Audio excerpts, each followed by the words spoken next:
President Trump is expected to declare the opioid crisis a national emergency later this week. Trump announced the plan last week when speaking with reporters outside the White House.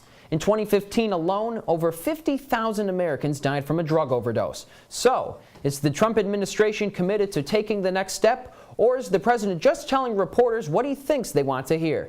Talking Points contributor Gilat Melamed has the answers. She joins us now. Gilat, thanks so much for being here. Thanks for having me. So this isn't the first time that President Trump said that he's going to declare the opioid crisis a national emergency. It didn't happen the first time. What are we expecting now? You know, I think if it does happen this time and he does declare it a national emergency, it's definitely not going to happen this week. And last week he said you'll expect to see it next week.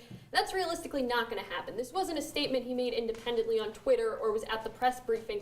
He only said it in response to a reporter's question who said, "Are you ever going to do a written national emergency declaration?" The administration was kind of blindsided. They can't prepare for this in such a short period of time, especially when you don't have a head secretary for the HHS who would really be needing to front this effort. And given the blind side, do you think that he will actually follow through with this promise? Maybe not this week, but in due time? You know, I think so, just because Chris Christie, when they came out with the interim report over the summer, which is when he said we should declare this a national emergency, he said that is the most urgent and important thing to do, and he put together this National Opioid Commission to basically advise him on how to handle this, and they're really adamant about declaring it a national emergency.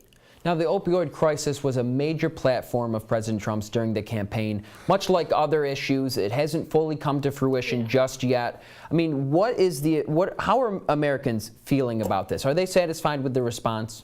The simple answer is they're not. According to the polls, one of the most recent polls, it was conducted about a month ago, PBS NewsHour Marist poll, 6 out of 10 Americans are unhappy with the job President Trump is doing with the opioid crisis.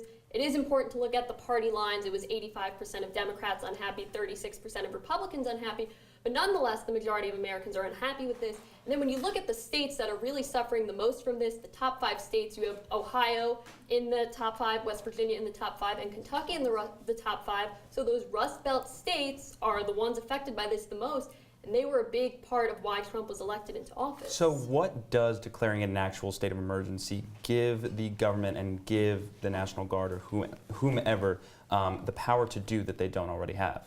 Right, so the most important thing is not even the amount of funding, it's where you can then draw funds from because it's declared a national emergency. So you could draw funds from places they're not able to now, like public health funds, and also not in terms of stuff outside of the government, just as society as a whole. It'll help raise more awareness and kind of combat this stigma because usually you don't have these national emergencies unless for natural disasters, Zika, influenza, you know, those things that are contagious of that sort. So that'll kind of show how important this is that we unprecedentedly did declare this a national emergency. Well, Gilat, we'll definitely be paying attention to the National Opioid Commission's final report, which is due November 1st. Thanks so much for being here.